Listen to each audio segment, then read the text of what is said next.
What's going on, everybody? Welcome to the Game Time Podcast. I am Isaiah Hoffman, and I am here with Darrell. Now, originally, we were going to do some schedule predictions. We were going to talk about the Arizona Cardinals. It is August 25th.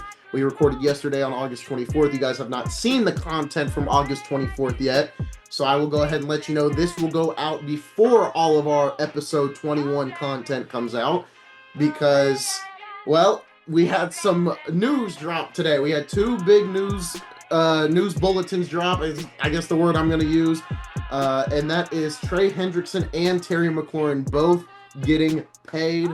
Darrell, you since we started our NFL stuff, I binge watched a lot of our stuff today. I watched all of our NFL stuff starting from our first preview to now, and you said when I gave you the floor in the first NFL preview, and I said, what do you want to talk about? The first thing you brought up was Trey Hendrickson and how if the Bengals get Trey Hendrickson back, it will basically make, in your mind, they would be contenders at that point, or they would be a threat. And you said in that video, if they got Hendrickson, they would win the AFC North over Baltimore. So, and I just watched the video today, so I know for a fact it was said. So I'm just curious to see. We'll start with Hendrickson first, and then move over to McLaurin.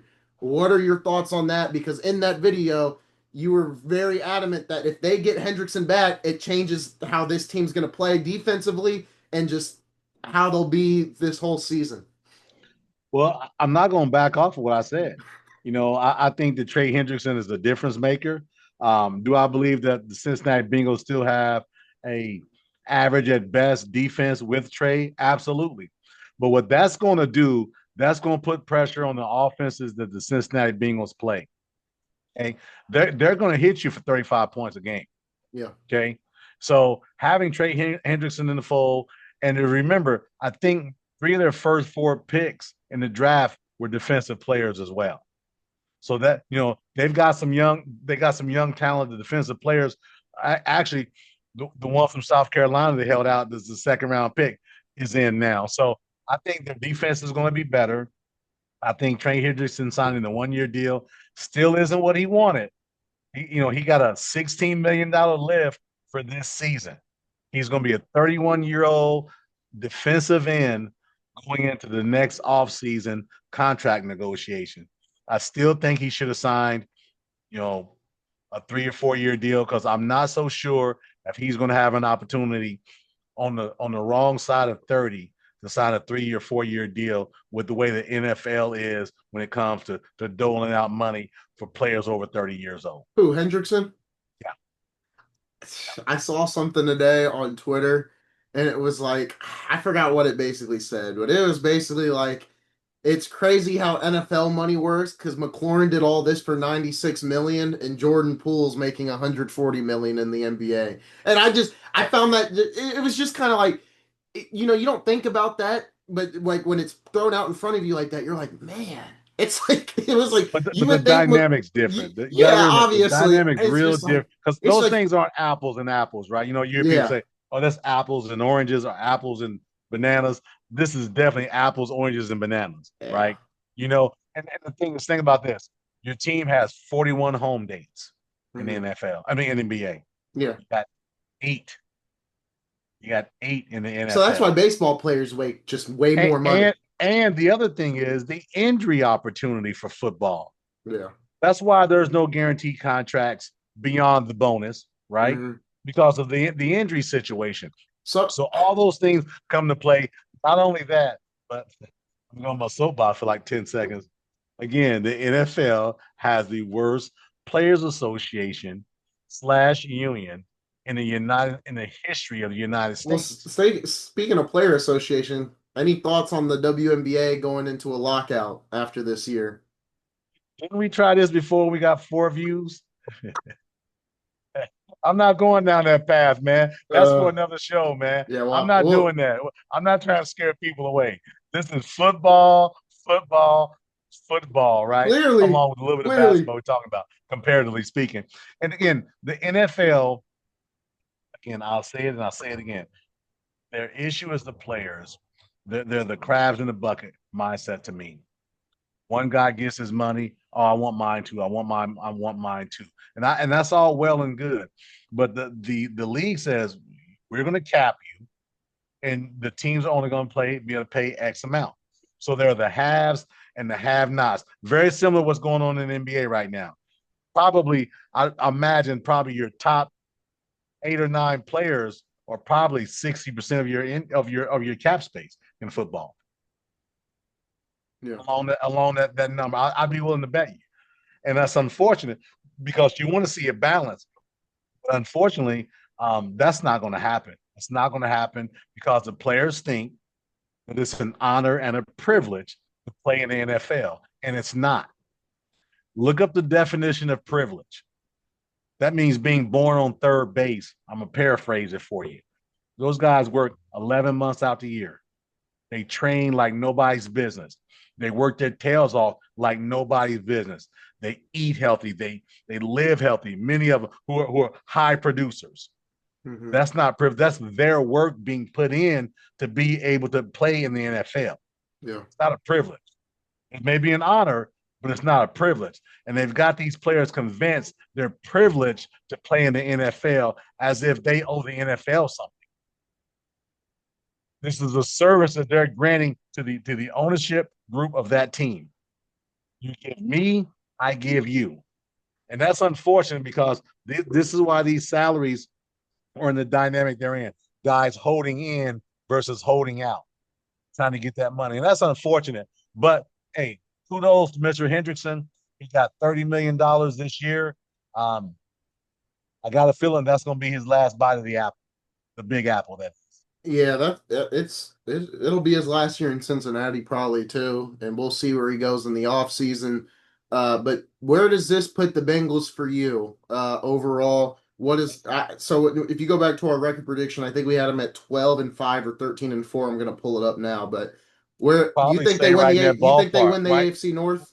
Right in that confidently? Ballpark, right?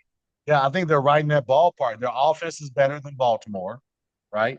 I think that the young guys that they drafted in April have grown from April to now, and I think Hendrickson coming back motivated as well. He was motivated last year. I get it. Mm-hmm. Very motivated this year. 1-year deal. They probably had an agreement behind doors. Said, listen, you're not going to tag me. I'll sign this if you're not going to tag me next year as well. Right? I mean, I'm hoping he did. He's got to have some type of leverage because if he didn't, he's going to be back in the same boat this time next year, other than maybe get released. There's got to be an agreement because or lowball him, give him a 2-year, $45-50 million deal, right? Mm-hmm. Because of that fact. I don't see it being 3 or 4, because again, it's Cincinnati, right? Hey, to go sideways really quick. Did you see the Boomer Esiason video of how he talked about the Cincinnati Bengals have reached out to their Ring of Honor players? They're going to do a Cincinnati like a award ceremony, and the players that are coming in have to pay for their own flights, their own rooms. What? And they only get 2 tickets for this event. Man, Boomer, look it up. Boomer Esiason. I think he's on CBS or either Mad Dog. I can't remember. And he talked about that. He said, "Yeah, we gotta pay for our own flights. We got the hotel is at a high end price for the players. I guess a deal price for the players. Mm-hmm. So Cincinnati's not paying for flights, rooms, and they get 2 tickets only for this event. So it's Cincinnati Bengals being Cincinnati Bengals. That's look at I was strolling through something and I saw it like, yeah, that sounds about right. That's cheap. Well, did you see what Mr. Krabs? That's Mr. Krabs cheap. Did you see what AJ McCarron said? He said that the NFL gear that the players were getting back when he was backing up Andy Dalton, he said that the stuff that they didn't use, Cincinnati Bengals resold that stuff, that product. Oh my goodness. Look at the AJ McCarron, I think it's a podcast, and look at Boomer Esiason. I'm telling you, it's crazy. They're taking the gear that wasn't used and turning around selling it, I guess, at the Bengals shop. What? You know what? Well, there was a player that played for the Bengals, but I think all NFL's teams do this. Like when the players, like when the season's over and whatnot, and they want to take equipment home. I think all the players have. I think you have to buy that equipment. But it was a Bengals player. He wanted to take a helmet home, and he had to buy it. He had to buy it basically. Now I think now hold on before I say it's just the Bengals doing that. I think other teams make the players do this as well. I don't And know if that's it's all possible. of them, I but hadn't I hadn't heard that, so you might be right. But my point being, I just gave you two examples that other teams haven't had to deal with. no, I Good luck, Bengals, you know man. Good what? luck, You know Bengals. what? They've got arguably the third best quarterback in the league, so they've got one of the best offenses in the league. Listen, they got a hot. I'm gonna tell you this: don't be surprised if Joe Burrow has 700 passing attempts this year. I Don't be mean, surprised. I 700 pass. I wouldn't be surprised. how Remember, good? it's 17 games now. Yeah, It's he's gonna be good. I mean, if it were me, like, and we have to keep this in mind, and I said it very early on, and I don't say it all. Burrow is the only one out of these AFC quarterbacks to have beaten Patrick Mahomes in the playoffs, and I don't think that is said about. I don't think that's talked about enough. Like Allen has well, not done it, Lamar has not done it. Burrow is the only one to do it, and keep in mind, you could basically say he did it in his rookie year because the year before that he tore his ACL. sure enough, but also too, you gotta understand they haven't had the success of the other teams. They haven't had the success as the Baltimore Ravens. Yes, they got to a Super Bowl, yes, and the Ravens didn't. But year over year, book it, Baltimore is right there at the top in the playoffs every year. Think about this. Last year, Cincinnati, no playoffs. Yeah, And they've very also true. got the reputation being one of the cheapest damn organizations in professional football. It doesn't help them But either. I mean, you look at their ceiling and their floor. I don't remember the year before that. Didn't they go to the AFC title game, but lost? No, I don't I remember. thought it was Buffalo was an AFC title game that year. I don't I remember. could be But wrong. either they get in the either their ceiling is the AFC championship, or their floor is missing the playoff. Which you know what? If I was a fan, Nah, I, man, you don't want to miss the playoffs because you want to have an opportunity to get there. no, I If you're agree. not in But the playoffs, you still, don't have a chance. if my ceiling is AFC titles, AFC championship appearances, and my floor is missing the playoffs, I mean, if we get to the playoffs, I know what's going to happen at that point. So They got a chance this year. If Joe Burrow has 41 attempts a game, that's it. All he needs is 41 attempts a game for 700 passes for the season in 17 games.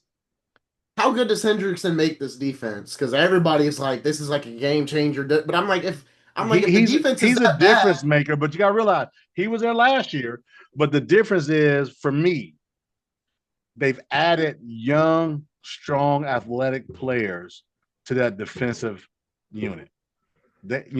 I think they're three out of their top four players picked were on the defensive end. They addressed the defensive end. And you getting those guys out of South Carolina, hey, wrecking shop, man. So it wouldn't, yeah, they're going to be better defensively. I don't think they're going to be Philadelphia Eagles better like last year. No, I would say for the Bengals, if they're middle of the pack, just middle of the pack, 32 teams, if you're between 18 and 14, that's an upgrade for the Cincinnati Bengals. yeah, yep. Yeah.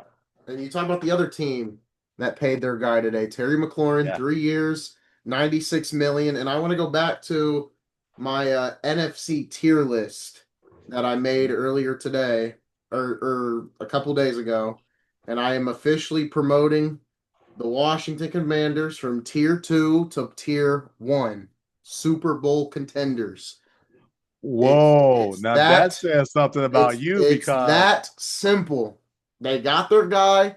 I mean, what evidence do I have to say that they're not contenders after last year? I have no there's no back leg for me to stand on that says, "Oh, they're going to be any different from last year." There's nothing other than that because we even said in the games that they lost in our schedule, well, if they don't have McLaurin, this is a loss. Or so in right. that case the team that they're playing will win. It completely changes everything. Well, it changes it because also you solidify that wide receiver room, right? You bring Deebo Samuels over from San Francisco. Yeah, they jettison Brian Robinson Jr., which I still kind of gives me a little bit of a head scratcher. Yeah. Other than the talk is that he was going to ask for a bigger deal. I get that. I get that. But you're going to take away, your lead guy. Are you going to hand the reins over to Austin Eckler after a couple of injury plagued seasons? And how much does he have in the tank? Remember, Austin Eckler was getting 300 almost 300 touches a game for San Diego. Well, at the time, San Diego, the Chargers. Yeah. Between receptions and rushes. So how much does he have in the tank? He's a little guy anyway. Yeah, he's strong and he's a bowling ball, but how much does he have in the tank? And what does that say about the confidence that the Commanders have in their backup running backs as well? I think I hate to say it, but the Commanders are contenders. I think they're contenders at this point. No, I'm telling you, I'm definitely saying they are. But I was saying that before the Terry McLaurin situation. If you remember, we talked about Philadelphia being tier all by themselves, what you said, and no one was close. And I remember telling you, Philly got 30 some odd points on them by the Commanders last year. I got the Commanders in tier 1, but it's like it's still Philly like by a good feet, by a good 12 centimeters. I don't know, but there's still plenty ways ahead of Washington. But I mean, look, Washington went to the NFC Championship last year when nobody thought they would. There's no other sample than this sample from last year. And what did they lose? Not much. I agree. I don't like them giving up Brian Robinson Jr. But look, they got to the NFC Championship last year. McLaurin and Daniels were the main two reasons as to why they were there, and also a pretty good defense as well. I have no reason to not put them in tier 1.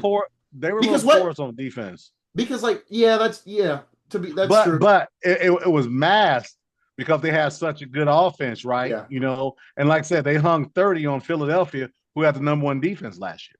And you look at in Detroit, the playoff game. Detroit would probably be tier 1 for me too if they didn't lose both coordinators, but you got to take that into account. No matter how good I think Dan Campbell is, for now, since we haven't seen them on the field yet, I'm going to keep them in tier 2, but they may move up. I'm going to try to update this as we get more into the season, because I think the Bears, right? I had the Bears in tier 4. I think the Bears can move up to tier 2. I think they can make the playoffs. I don't think that's crazy to say. I had the Vikings in tier 4, which is just an I don't know tier. I think we all three, even if Ramon's not here, I think we all can agree. If J.J. McCarthy can get comfortable by week 5, they're going to be in contention to make the playoffs. Oh, absolutely. Everybody in the NFC North. They've got the talent. They've got the talent. Yeah. They've got the talent. And the other thing with that is, it swings a little bit, right? So does that give San Francisco a little more of an up as an insurance policy for CMC? That, getting Brian Robinson Jr., a guy who's 26 years old, who's in the prime of his career, who hasn't had a lot of wear and tear on his body. He was third string running back at Alabama. And, he hasn't been, he's been the bell cow for the Commanders, but I think 250 carries tops, or touches tops, and that's not a lot of wear and tear. He's 26 years old. So that's a big time insurance policy that San Francisco has, and that may pay dividends for them down the road. Yeah. So I don't know. I think both teams here definitely move up for both of us, right? I think the Bengals. Absolutely. I think if the Bengals make the playoffs, I would take them over Baltimore. I'd probably take them over Buffalo, but by a little bit, maybe not by much. But I would take them heavily over Baltimore. Heavily? But over Baltimore? I would take Cincinnati over Baltimore heavily. Or just regularly? Heavily. I would take them over, but I wouldn't say heavily. Heavily. Joe Burrow will win in the playoffs. Are you saying like 2 touchdowns heavily? Or quantify what you're saying? 2 touchdowns. 2 touchdowns. Joe Burrow in the playoffs. Joe Burrow I know what Joe Burrow can give me in the playoffs. I don't know I'm gonna let you ride on that one. I'm gonna let you ride on that one by yourself. I'm not gonna say heavily. I don't know what Lamar Jackson will do in the playoffs. He plays great in the wild card, but after that, it's up and down. It's up and down. I get it, man, but Joe Burrow's heavily. consistent. But well, hold on. Let's be frank here. If he were consistent, he'd been in the playoffs last year. That's true. There's been a miss there. That's true. So the consistency is goes towards Baltimore and Jackson, because every year they're 11, 12 wins. They're right there in the thick of things. I see no reason why they won't be this season. A couple things, right? One is their running game. They're gonna ball control, and also on top of that, as each year Lamar Jackson has gone, he's gotten to be a better passer. No, he's never going to be mistaken for Dan Marino, but he's a better passer, and I think their offense showed it last season. I'm not saying it's a foregone conclusion that Baltimore wins it now. No, I still think that if the stars align, the urgency's there for Cincinnati. I still think that they can beat the Baltimore Ravens. Things got to line up for them. I'm going to be interested to see how their defense responds with Henderson back in the fold and those young guys up front on the defensive end. I'm taking Burrow in the playoffs over Lamar in the playoffs every Saturday. But Burrow's got to get there. Lamar's been there every year. You can't dismiss all that. All the Bengals got to do is not go 1-3 at the start of the year. If they can go 2-2, we're in business. They just can't. Listen, they can't do it. I think you and I are both saying the same thing. I think we're saying the Bengals are a formative opponent, period. Yep. With that said, they've got to make sure they're on point. If I'm Cincinnati, Buffalo, and Baltimore, they had no offensive injuries last season, and they had no major defensive injuries. So you've got Trey in the fold. You've got those young guys that you drafted. So now it's put up or shut up, because remember, their coach is an analytics guy. He was going for it on fourth down as well. Their offense was blazing. They just couldn't win games without a doubt. Their defense was it was disgusting. Here's the deal. And I hope this is true, because I got a couple of shares of him in fantasy. I hope they run the ball a little more this year, because I think ball control is what they need to help that defense out. Yep. Yeah. And yes, Pat throwing the ball 700 times is great, and it looks great for the highlights. But a little bit of ball control, get that defense a longer rest, a longer break, a little less pressure. Nothing like a 6.5 minute drive to go down and score 7 versus a 3.5 minute drive. If I'm Cincinnati, Baltimore, and Buffalo, the kingdom in Kansas City is beginning to crack. And the Super Bowl Olympus is falling. The Super Bowl is a great example, because man, nobody could have told me leading into that Super Bowl that Philadelphia was going to win. I'm not saying they really. I said Listen. I doubted Mahomes in 2 years in a row in the Super Bowls that they won against San Francisco and in Philadelphia and San Francisco the last 2 years. I doubted him every time. When they went down to the Eagles at halftime, I said it's over. When they went down to the Niners and it went to overtime, I said it's over. The Niners are going to win. The Eagles are going to win. Every time I have doubted the Chiefs and Mahomes, he completely proved me wrong. So I went into this year and I said, you know what? I'm not going to doubt him. Even when they were getting slaughtered and they scored a touchdown in the second half, I said, here it goes. I said, he's going to do it again. And they didn't do it again. So I was wrong. But to be fair, when I did the podcast with Darren, I had the Eagles #1 in my power rankings last year, just like I have them this year. So I wasn't too shocked that they won, but I also was like, I'm done doubting Mahomes. So I was going into that Super Bowl last year, whatever it is now, and I said, man, as much as the Eagles look like a super team, man, I can't doubt Mahomes anymore, because I did it every time at halftime, and then he proved me completely wrong. But are you saying they're done now, though? You're saying they're I'm not saying they're done, but if I'm Baltimore, Buffalo, and Cincinnati, I mean, this is your chance. You're a pack of hyenas. You better go get the kill while there's a couple wounds there. What you saying? You're saying in layman's terms, in Discovery Channel terms, you're saying Kansas City is a wounded wildebeest with a broken leg. Who's going to be first to get to the carcass? Is what you're telling me, right? Look. Let's be Cincinnati. They got a slash at the king, and they knocked them off for a minute, but then they came back the next year in the playoffs, which I think was an AFC title game, and they beat them. Being resilient, right? But it's just like the Bulls dynasty. It's just like any other dynasty. When you're being so great for so long, the scars, the Well, hits, they there's start only to one way take. to go. There's only one one way to go when you're on the king of the mountain. That's down. But when you're the Bills, when you're idiots like the Bills and you trade them Xavier Worthy, it's going to be hard to knock them off the. It's going to be hard to knock them off the top. So I don't really know what's going to happen because I think Kelsey will regress. But man, Xavier Worthy is only Well, going to get better and better I, and I better. think I think Kelsey is just going to regress because the guy's 34 years old, man. Yeah. And he He's looks got a lot of happy, to wear be and fair. tear I on his watched back. the Kelsey podcast where he had Swift on. He looked happy, you know. So I mean, he may be winding down. You never know. This may be his Yeah, last. he's definitely winding down. But I think also too, with that said, they've had a great run, man. Not a good run, a great Great run. run. They're a You dynasty. know, It's so implemented. absolutely.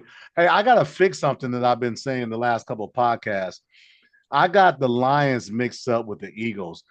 The Commanders laid 45 on the Lions last season in the playoffs in the divisional round, and they scored 23 against the Eagles when the Eagles hung 55 on them. So Yeah. I've had those teams confused, but I'm looking at it now. I just wanted to make sure No, I'm you're all correct good. because again, those they still again that was a wounded Lions team, right? It's funny you said that the wounded Lions, right? They were definitely wounded, but again, I definitely think Commanders gonna have a strong offense. I'm a little concerned about their running game, right? Because of they got Rodriguez backing up Eckler. Um, we'll see, but you got Terry back. You got him in the fold. And I think they added a couple of pieces on defense. Didn't they get the linebacker, my guy that played in San Diego with the Chargers? Who was it? Bosa? No, linebacker for the Chargers. I Um, don't know. Lil they're coming Mack? up. Von Miller. Von Miller, yeah, Because Von Miller Von was in Miller. Buffalo. I didn't know he went to the Yeah, Chargers. well, he was in. It was But you know Bosa, Joey went to Buffalo.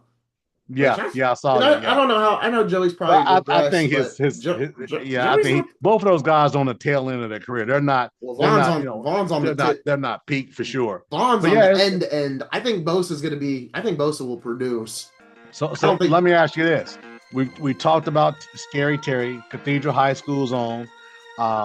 We've talked about our guy Trey Hendrickson from Cincinnati. Two of the three highest profile hold-ins this season. Third guy is you're our gonna do guy, this to Mr. me. Micah Parsons.